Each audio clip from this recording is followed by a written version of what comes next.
Hi! So yun yung kasama namin. Pagod na siya.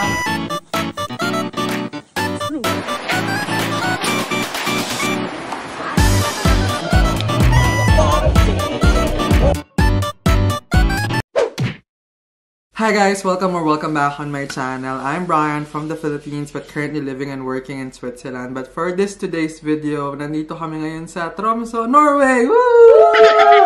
So I'm with Ella. So she's a vlogger as well. Follow niyo yung channel. Vlogger! And then Lotte. But anyway, so we're very excited. It's currently around 7:03 PM and nandito kami ngayon sa Tromsø, Norway. We have a tour. The Northern Lights tour around 8 PM. Pero 10 minutes before kailangan mo nang pumunta doon. But anyway, we're very excited to this.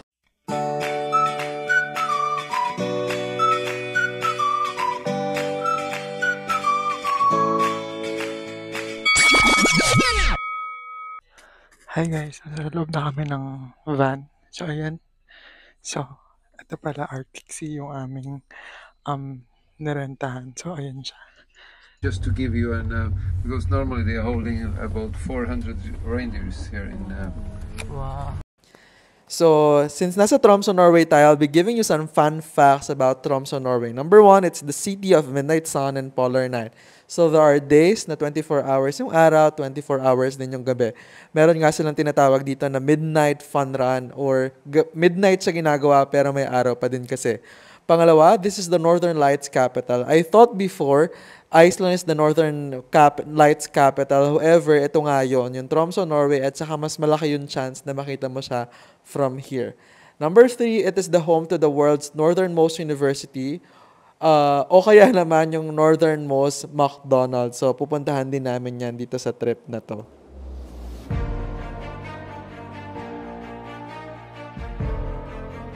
We are very lucky na sobrang ganda nung activity nung gabing yon. So, nung una, medyo cloudy pa nga at hindi talaga namin mahanap yung pwesto. But fortunately, mga around 12, past 12 na siguro nun at sobrang nagpakita na talaga siya.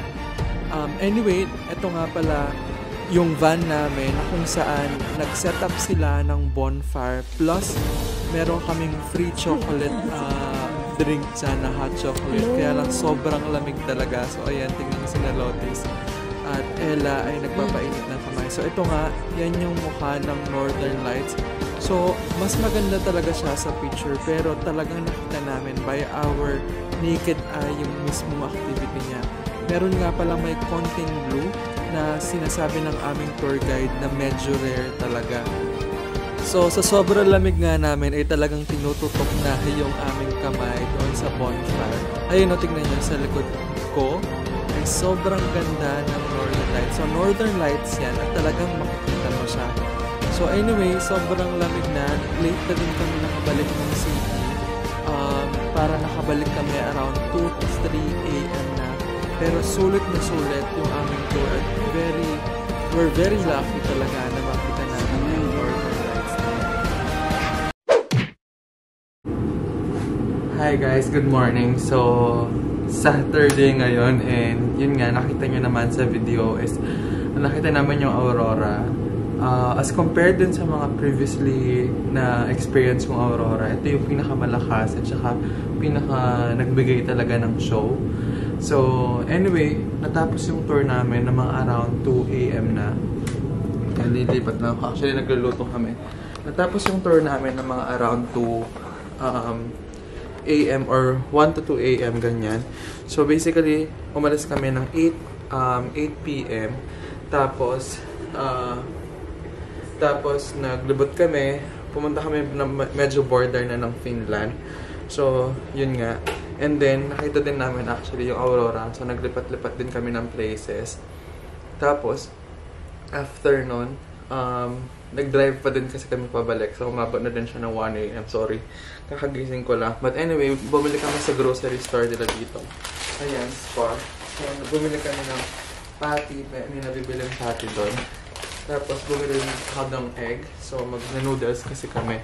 And then, ito, chicken noodles na. Kasi nga, hindi nyo nakikita, pero, yan. nag-snow na dito. Nag-snow na dyan. So, and then, I think, lasagna to or some noodles and then croissant din. Nakabili din ako. So, anyway, magluluto na tayo. Hi guys! Second day in our Tromso. How was yesterday? Come on na. So amazing. Sumaksa. We've been able to, sumaksa sa mga person. Ano daw? How was this yesterday evening? Kwento niya. It was magical. We saw, diba? Wisu. We saw the aurora. Last night. So yun nga. Nag-drive kami ng mga around, ilang oras yun? Mga 4? 2 hours. Papunta. 2? Or, 2, mga 3 and a half. yeah, and then We've been driving around. Yeah. Last night, we were chasing the aurora. yeah. And then our tour guide was kind of, helpful. He was very passionate to help us see the aurora. So, yeah, we were successful. Sumakses na naman po ang ating mga kababayan sa Step ibang by bansa. step. Step by step. Step by step, sumakses ang ating mga kababayan. Step by step, sumakses ang ating mga kababayan. Opo. Yan. Hi dyan sa mga taga Surigao do Sur. Wow. Hello po sa taga mga Mindanao. Ay, So anyway, for today, nag-book kami ng tour. Fjord ata yung tinor namin. Actually, not sure. Tignan natin kung ano makikita natin doon. Actually, hindi ko pa din nakita yon or na-experience. It's currently around 9:38. Ang meeting up point doon is around 9:50. Hi guys, so finally nasa labas na kami ngayon. And may mga bagets dito. Ayan. So anyway, ito yung banda dito yung Airbnb na tinutuluyan namin. And then, ito lang siya. Nandun na yung dagat. So, ayan.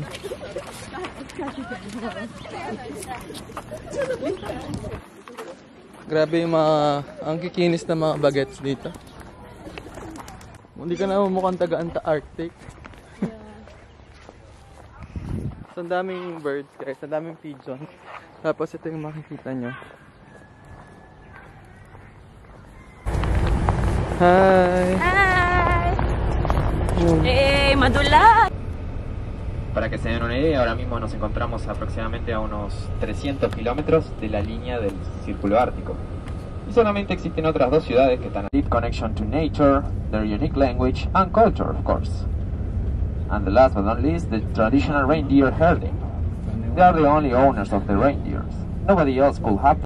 So, explain nyo naman saan tayo. Ano gagawin? Sabi ni Kuya, magpipicture lang doon ng 10 minutes. Hindi ko alam. Saan tayo, Mom? Hindi ko alam. Feeling ko malapit sa tubig. Basta po, andito po kami ngayon. Yeah, so sabi mag-park daw kami dito. Tapos magsabay-sabay daw kami papunta doon. Tapos, 900 meters daw na walk. Di ba ang layo? Hindi kami ganito. 900 meters na walk. Tapos daw, 10 minutes magpipicture-picture doon. Ngayon, pinapasuot kami ng spike. Binigyan ko sila ng spike. Hindi sinuot. Hindi nadala. 90 meters o 900? Hindi, 90 meters lang. Okay. So guys, ayun. Kakagaling lang namin doon sa pinakadulo. And meron kasing viewpoint doon na yung lake. But anyway, kaya nga, mag-insert ka na lang ng Picture. ng picture. So, ayan. So, pwede ka mag-picture doon actually. Doon na lang. And dapat pala doon na lang kami unang pumunta. And sobrang... Ow! There was like a hole. Wow. Diba nakita nyo?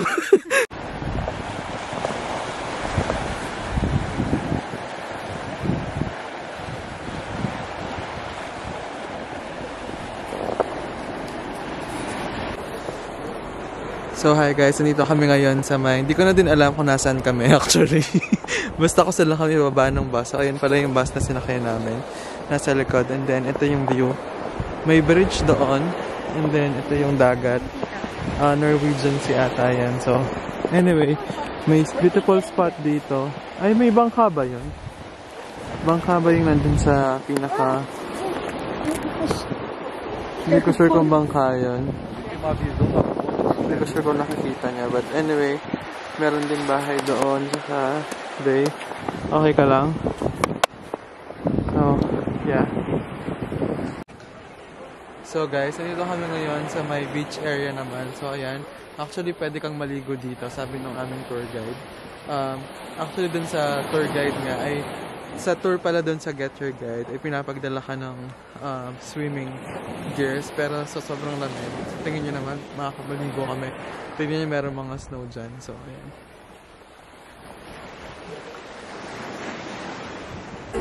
Guys, as usual, hindi na namin alam kung saan na naman kami. But anyway, nandito kami ngayon sa may parang fisherman's kinamper nila.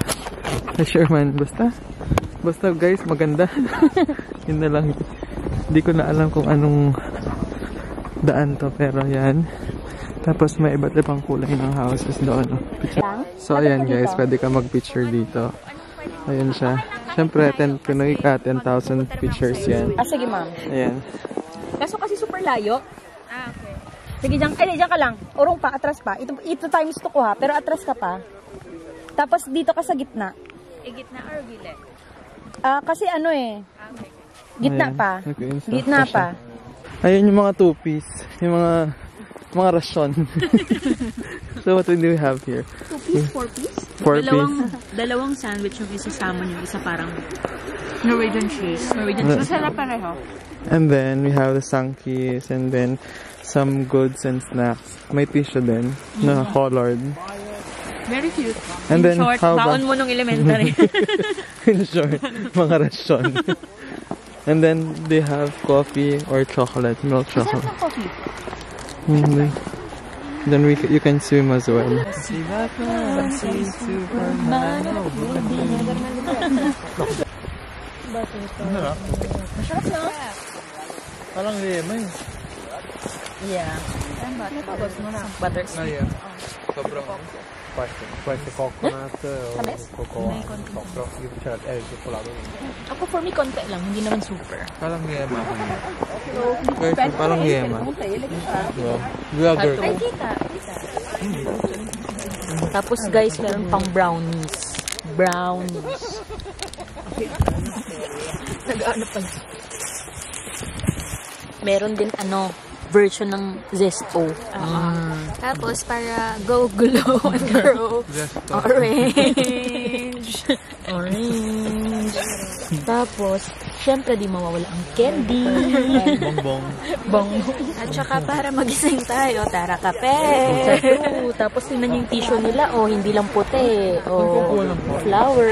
Yung may mga parang thermos.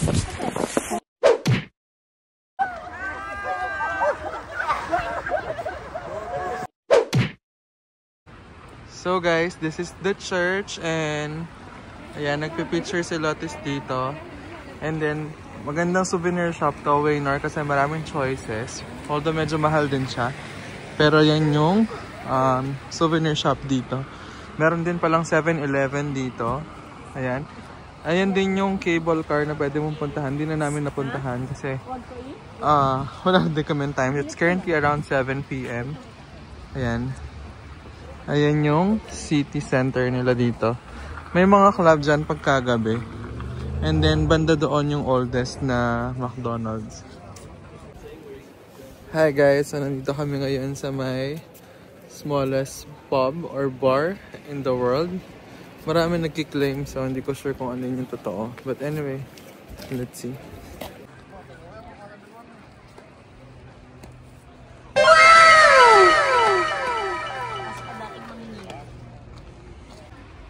So guys, kung makikita nyo, ayan yung dati niyang image. So ayan. 1911. So 1911 to. So guys, sobrang hangin. Tapos pinaisipan pa namin dumaan dito sa sa bridge. Diyos ko Lord. Ay! Sinabi na nga bus. So, ayan guys. Di ko sure kung na sobrang hangin. But anyway, ayan. Guys, huwag kayong maglalakad dito. Mag-bus na lang kayo. Yung sipon ko tumutulo natin. So we have the bacon and the COD. Thank you so much. We have the fried aubergine. We have the reindeer meat, the steak.